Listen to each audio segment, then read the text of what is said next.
사도행전 4장 29절 말씀부터 31절 말씀까지 다 같이 한 목소리로 읽습니다. 주여 이제도 그들의 위협함을 굽어보시옵고 또 종들로 하여금 담대히 하나님의 말씀을 전하게 하여 주시오며 손을 내밀어 병을 낫게 하시옵고 표적과 기사가 거룩한 종 예수의 이름으로 이루어지게 하옵소서 하더라. 빌기를 다함에 모인 곳이 진동하더니 무리가 다 성령이 충만하여 담대히 하나님의 말씀을 전하니라. 아멘. 우리나라 사람들은 참 바빠요. 바쁘게 사는 것이 마치 삶의 목적인 양 그렇게 살죠. 물론 그 바쁨이 지금의 우리의 삶을 보장한 것이겠죠. 하지만 잠시 쉴 틈 없이 숨가쁘게 살아왔습니다.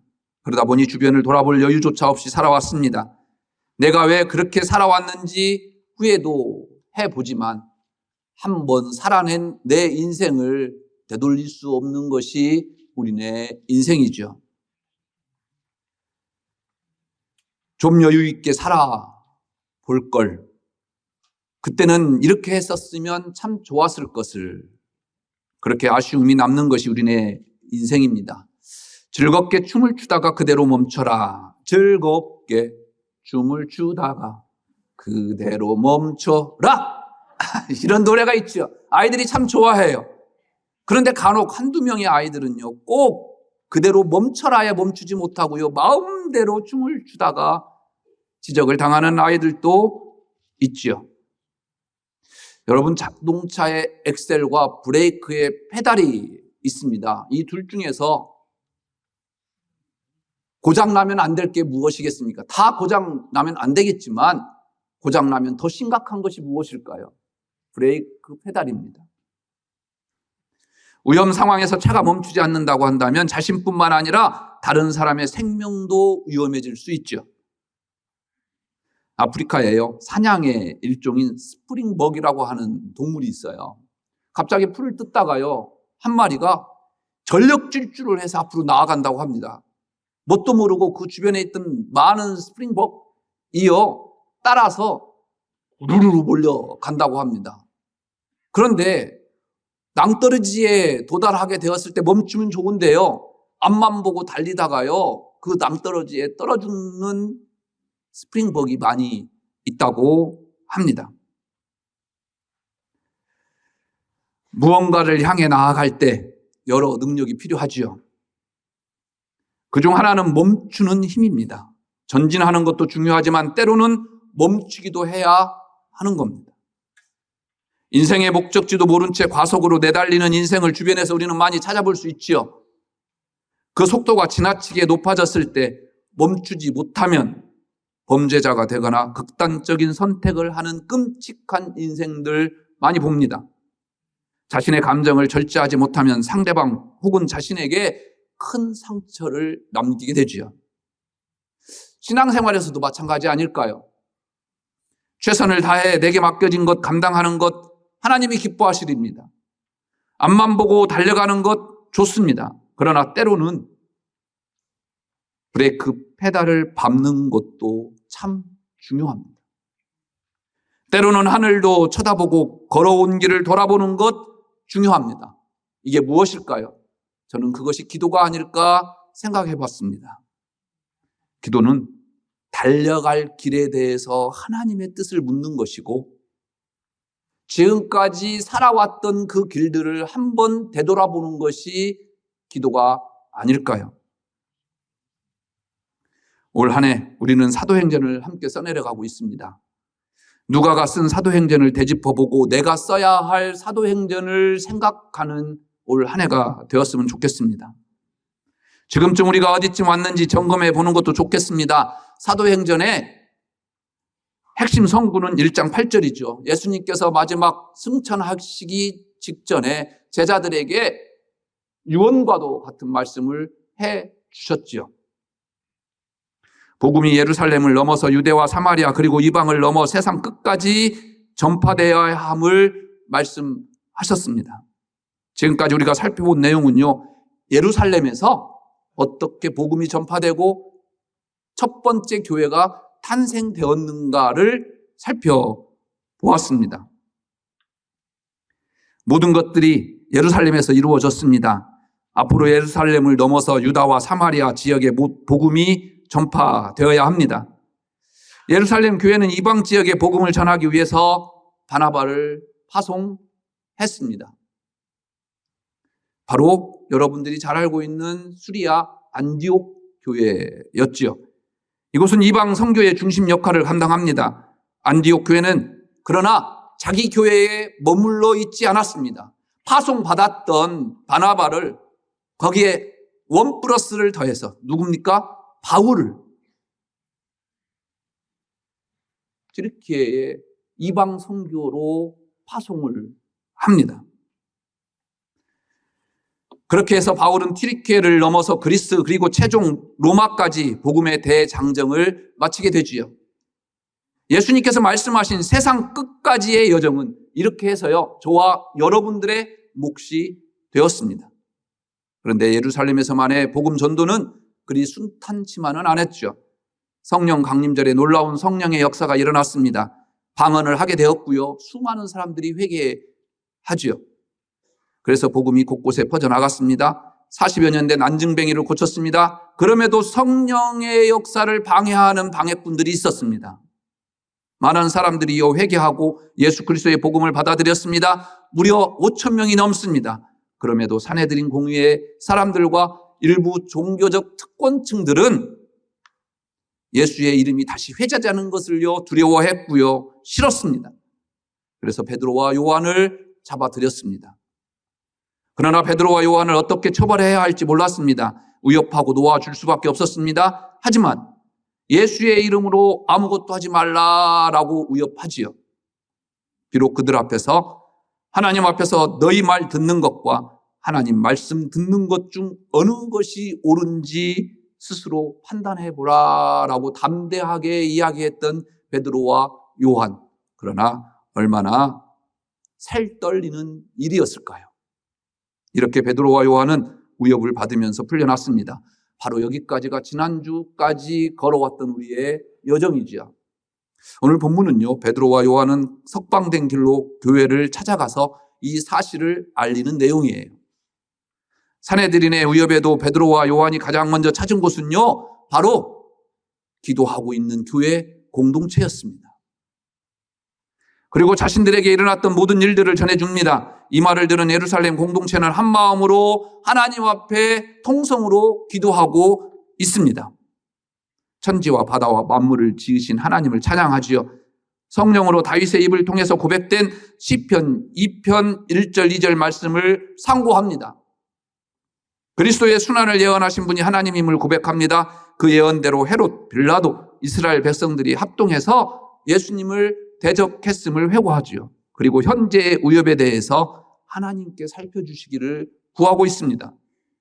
핍박 중에도 말씀을 담대히 전할 수 있도록 치유와 표적과 기사가 예수 이름으로 이루어 달라고, 기도 후에 우리가 다 성령 충만해서 말씀을 담대히 전했다고 저와 여러분들이 오늘 읽었습니다. 산헤드린에 끌려간 것만으로도요 살떨리는 일입니다. 그런데 협박까지 당했습니다. 어떠한 일이 있어도 예수의 이름을 입 밖에 내지 말라고 합니다. 그런데 베드로와 요한이 이런 상황 속에서요 무엇을 하고 있습니까? 교회 공동체에 가서 가장 먼저 한 일은요 보고한 것이었습니다. 육체적으로 정신적으로 얼마나 긴장되고 피곤했을까요? 저 같으면요 며칠은 쉬어야 되지 않겠어요? 그들 눈초리가 얼마나 베드로와 요한을 사로잡고 있었겠습니까? 이게 최소한 며칠만이라도 잠잠해야 되지 않겠습니까? 집에 가서 쉬기도 해야 될 거 아니겠습니까? 그런데 집으로 가지 않습니다. 교회로 갔어요. 그리고 오늘 본문처럼 온 교회 성도들과 함께 함심해서 기도합니다. 오늘 본문을 통해서 제자들이 기도를 선택했다라는 것에 주의할 필요가 있습니다. 또한 그들이 어떤 기도를 했는지 보아야만 합니다. 제자들이 보인 이 모습은요, 바로 환난을 당한 교회가, 환난을 당했던 우리가 어떻게 그 문제를 직시하고 해결할 것인가에 답이 들어있기 때문입니다. 지난주에 저와 우리 장로님들 캄보디아 꿈센터 헌당식에 참여했었죠. 저는 개인적으로요, 참 마음이 무거웠고 하나님 앞에 죄송했습니다. 그 무엇보다도 감사해야 되고 기쁨으로 서야 할 자리였습니다. 얼마나 귀한 자리였습니까? 여러분들이 얼마나 눈물로 기도했던 선교센터였습니까? 그럼에도 제 부주의로 인해서 여러 가지 하나님과 교회 앞에 걱정과 심려를 끼쳐 드렸습니다. 여러분들과 온 교회가 이를 두고 작년 한 해 얼마나 많이 기도해 주셨습니까? 하나님께서 이런 저들에게 큰 위로를 주십니다. 우리가 생각할 수 없는 하나님의 방법으로 그 선교지의 많은 문제들을 해결해 주셨습니다. 그래서요, 더 죄송했고 감사함으로 헌당 예배를 잘 마치게 되었습니다. 특별히 제 개인적으로 하나님은 더 큰 감동과 은혜를 주셨어요. 오늘 여러분들이 행복하게 우리 장로님들 특순을 들으셨던 것처럼요, 그곳에서는 이보다 몇백 배 잘했어요. 또 우리 장로님들 특순에 이어서요, 캄보디아 꿈센터 아이들의 특순을 할 때 그 감동을 저는 잊지 못했습니다. 태어날 때부터요, 불교 가정에서 태어나요. 스님의 손에서 태어나요. 죽을 때도 그 스님의 손에 의해서 죽어요. 그런 아이들이요. 이제 영상을 준비해서 보이시겠지만 지저스 크라이스트를 이야기해요. 예수님을 찬양하고 있어요. 그 아이들 눈동자 보셨어요, 장로님? 얼마나 새카만지 몰라요. 염색을 해도 그렇게 할 수가 없어요. 초롱초롱해요. 여러분들의 기도했던 열매의 씨앗들이 어떻게 자라고 있는지 장로님들과 제가 직접 눈으로 확인해 봤습니다. 함께 영상을 통해서요, 보실까요? 제가 거짓말하는지 한번 보십시오.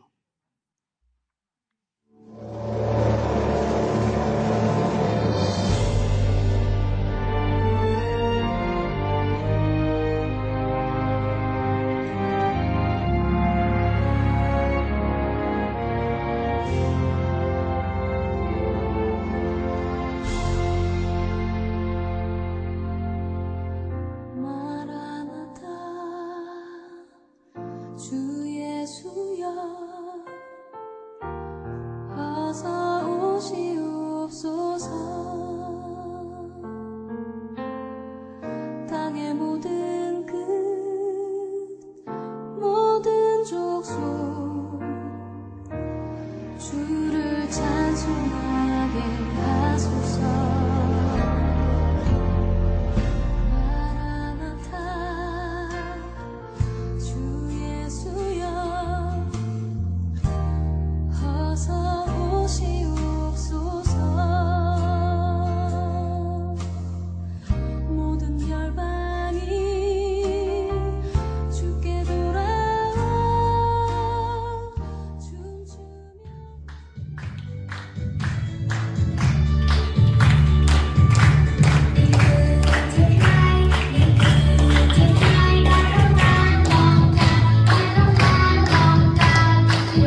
외부 사람들은 제가 선교사 한 분만 축사하라고 초대했고요. 아이들이 주인공이지 않습니까?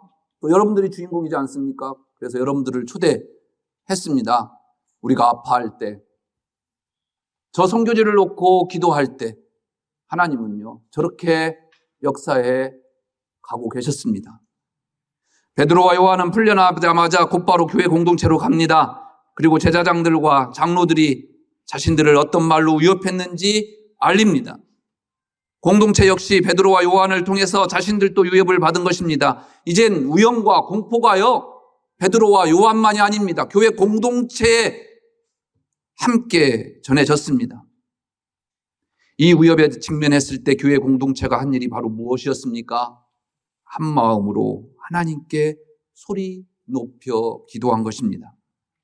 자신들이 현재 위협을 굽어 살펴달라고, 담대히 하나님 말씀을 전하게 해달라고, 예수의 이름으로 치유와 이적을 베풀어 달라고 말이죠. 그리고 성령 충만하여 담대하게 말씀을 전했더라. 베드로와 공동체가 한 마음으로 기도한 것은요, 이 위협을 어떻게 피해 가야 합니까가 아니었습니다. 이들은 정답을 이미 알고 있었습니다. 베드로와 공동체는 마땅히 하나님의 복음을 전하게 자신들이 할 일이라는 것 알고 있었어요. 그래서 그들은 이렇게 기도합니다. 주여, 이제도 그들의 위협함을 굽어보시옵고 또 종들로 하여금 담대히 하나님의 말씀을 전하게 하여 주시옵소서. 자신들이 당하는 위협을 하나님이 보시라고 기도합니다. 그만큼 자신들의 처지가 어렵고 궁핍하다는 것 아니겠습니까? 하지만 그래서 어떻게 할까요가 아니었습니다. 종들로 하여금 담대히 하나님의 말씀을 전하게 하여 주시옵소서. 마땅히 할 일을 할 수 있게 해달라고 기도합니다. 오늘 예루살렘 교회의 모습이 바로 여러분들과 우리 꿈꾸는 교회의 모습이길 기대해 봅니다. 그래서 우리가 가야만 하는 그 길을 묵묵히 걸어가는 교회와 성도님들 되시기를 주의 이름으로 부탁을 드립니다. 기도하겠습니다.